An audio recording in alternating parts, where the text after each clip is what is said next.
Dahulu kala, di suatu desa kecil dekat lembah yang asri, tersebutlah dua bersahabat bernama Embro dan Pipo. Mereka adalah tipe pemuda yang berambisi untuk menjadi orang terkaya di desanya. Mereka kerap membicarakan impian dan ambisi mereka itu akan kekayaan, kehidupan, dan gaya hidup yang ingin mereka miliki nantinya.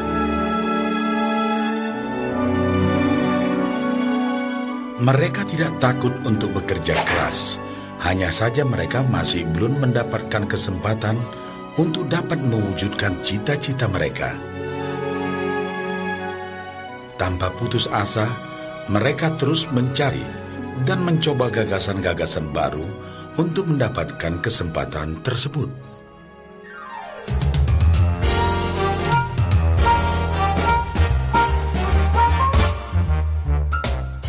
Hingga suatu hari, kesempatan itu pun datang. Desa mereka membutuhkan lebih banyak air. Oleh karena itu, kepala desa mempekerjakan Embro dan Pipo untuk mengambil air dari mata air di gunung untuk dibawa ke tempat penampungan di desa. Mereka akan dibayar sesuai dengan banyaknya air yang dapat mereka bawa. Maka mereka berdua pun menyambut dengan baik kesempatan ini. Embro dan Pipo pun segera melaksanakan pekerjaan tersebut dengan bersemangat. Setiap hari, sejak pagi hingga sore, mereka bergegas menuju mata air dengan membawa ember masing-masing. Mereka bekerja keras untuk membawa air sebanyak mungkin ke tempat penampungan air di desa.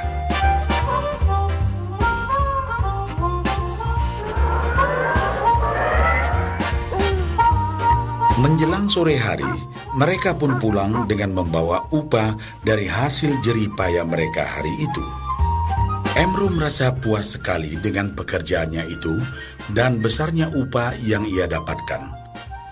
Dia yakin bahwa dengan pekerjaannya ini, ia bisa segera mewujudkan cita-citanya.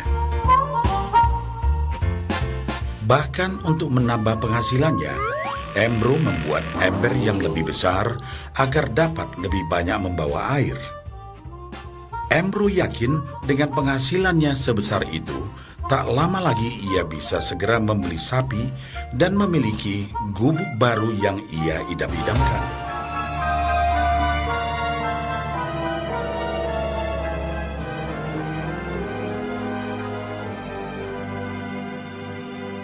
Lain halnya dengan Pipo. Dia merasa tidak nyaman dengan cara yang mereka lakukan itu. Ia mencari cara yang lebih nyaman untuk mendapatkan lebih banyak uang. Suatu hari, Pipo mendapat sebuah gagasan.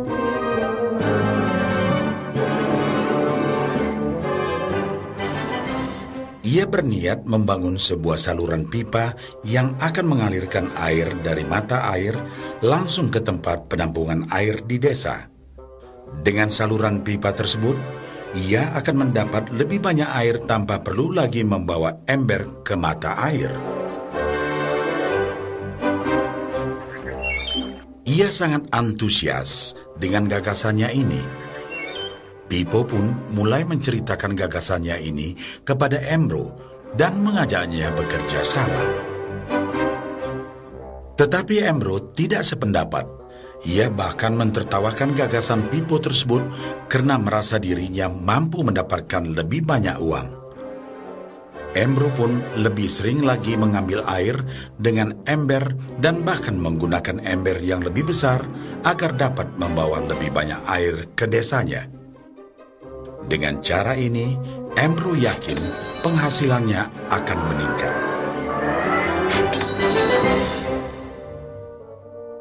Pipo akhirnya memutuskan untuk mewujudkan sendiri gagasannya itu. Dia mengerti bahwa tidaklah mudah untuk membangun dan menyelesaikan saluran pipa tersebut. Dibutuhkan beberapa tahun untuk bisa menyelesaikan dan menikmati hasilnya. Namun tekadnya telah bulat. Ia pun tetap bekerja mengangkat air dengan ember setiap hari seperti biasa. Tetapi di akhir minggu dan setiap ada waktu luang, Pipo bekerja keras menggali tanah yang banyak berbatu untuk membangun saluran pipanya. Pada bulan-bulan pertama, hasilnya hampir tidak kelihatan. Orang-orang desa mulai banyak mentertawakan dan mencemooh Pipo. Mereka menjulukinya Pipo si manusia saluran pipa.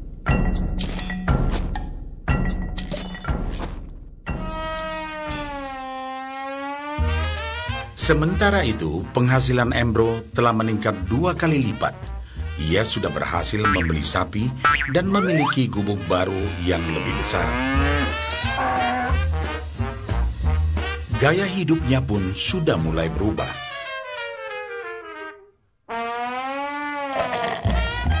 Ia sering menghabiskan waktu sepulang kerja di bar, menikmati hasil jerih payahnya mengangkat ember.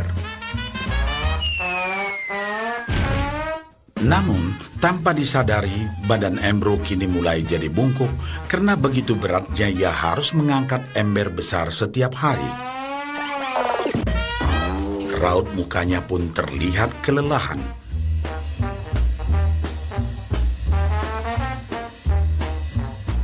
Semakin hari, semakin sedikit air yang dapat dibawanya karena tenaganya berkurang seiring bertambahnya usia.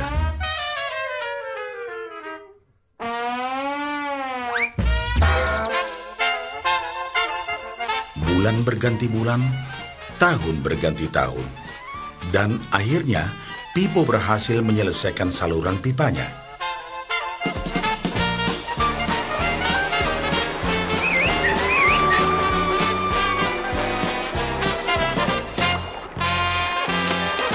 Kini, tanpa perlu bersusah payah mengangkat ember, Pipo akan mendapat lebih banyak uang berkat air yang terus mengalir memenuhi tong-tong air di tempat penampungan. Air terus mengalir tanpa henti, bahkan saat ia tidur, makan, ataupun saat pergi berlibur. Pipo pun puas dan bangga. Berkat tekad dan kerja keras, kini penghasilannya pun mengalir tiada henti, seiring aliran air di saluran pipanya.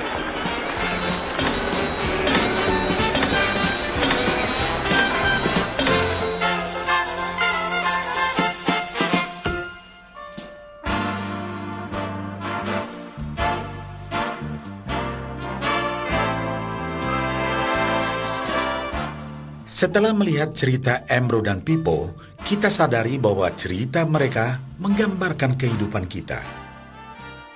Pekerjaan yang dilakukan mereka melambangkan apa yang dilakukan kebanyakan orang dalam mendapatkan penghasilan. Embro mendapatkan penghasilannya dengan cara menggunakan ember. Ia harus pulang pergi mengisi embernya dari mata air ke desa untuk ditukarkan dengan uang. Untuk meningkatkan penghasilan, yang dilakukan Embro adalah dengan cara lebih rajin pergi ke mata air dan juga memperbesar ukuran embernya. Dalam kehidupan yang nyata, sangatlah normal kalau kita ingin meningkatkan penghasilan, kita harus bekerja lebih keras. Misalnya, dengan bekerja lembur atau mungkin mendapatkan pekerjaan tambahan. Kita juga dapat memperbesar ember kita, yaitu dengan menerima posisi pekerjaan yang lebih tinggi. Sebagian besar dari kita menukarkan waktu kita untuk mendapatkan uang. Seperti juga Embro, kita pun memiliki waktu yang terbatas untuk dibarterkan menjadi uang. Dan kita tahu, setiap orang hanya memiliki 24 jam per hari, dan tidaklah mungkin kalau kita membarterkan seluruh waktu kita untuk bekerja. Dan yang lebih sulit lagi, yaitu jika kita tak mampu lagi membarter waktu kita, karena alasan usia, kesehatan, ataupun alasan lainnya sehingga penghasilan kita terhenti sama sekali. Tetapi coba perhatikan apa yang dilakukan Pipo. Secara bijaksana, Pipo tidak membarterkan seluruh waktunya hanya untuk mendapatkan penghasilan yang terbatas. Tetapi dia menggunakan sebagian waktu yang dimilikinya untuk membangun saluran pipa, karena dia tahu bahwa saluran pipa ini akan mendatangkan penghasilan yang berkesinambungan tanpa dia harus membarterkan seluruh waktunya. Dia tahu bahwa suatu hari nanti, mungkin karena alasan usia atau kesehatan, dia akan tidak dapat lagi membarterkan waktunya dengan uang. Sedangkan bila ia mampu mewujudkan gagasan saluran pipanya itu, dia hanya perlu bekerja keras sekali saja untuk membangun saluran pipa. Setelah saluran pipa selesai, maka penghasilan akan terus mengalir bagi Pipo. Pipo telah menunjukkan kepada kita bahwa untuk mendapatkan penghasilan, kita tidak selalu harus dengan cara barter waktu dengan uang. Ada cara lain yang lebih baik. Bagaimana dengan Anda?